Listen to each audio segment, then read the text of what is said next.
Bien. Alors, on lance successivement 2D, D1 et D2, puis on note AB, le couple résultant obtenu. Donc ici, on voit que A est le résultat du premier dé et B, celui du second. Alors, on veut répondre à certaines questions. Alors, la première, combien de couples AB dénombre-t-on?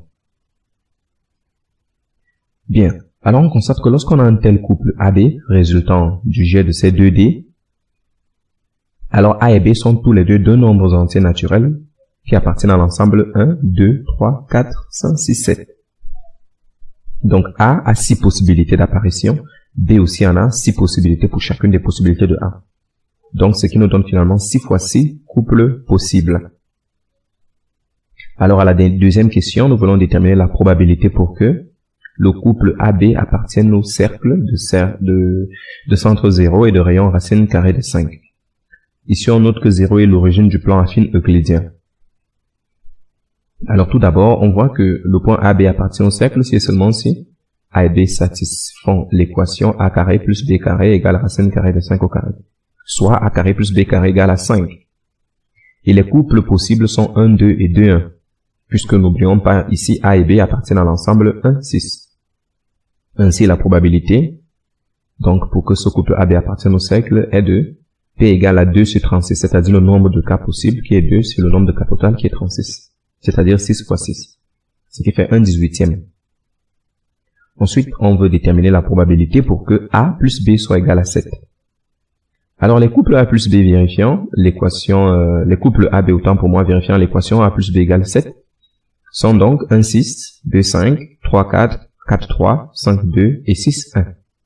Nous pouvons remarquer que nous avons exactement listé 1, 6, 2, 5, 3, 4 et que les autres sont juste symétriques. Et on dénombre donc 6 couples, donc la probabilité sera donc 6, qui est le nombre de cas possibles sur le nombre de cas total, qui est 36. Ce qui fait 1 sur 6. Donc c'est 1 sixième. Alors le cas petit c, nous voulons déterminer la probabilité pour que A plus B soit égal à 13. Alors nous voyons bien que la valeur maximale de la somme A plus B est 6 plus 6 égale 12, puisque ce sont les valeurs maximales respectives de A et B.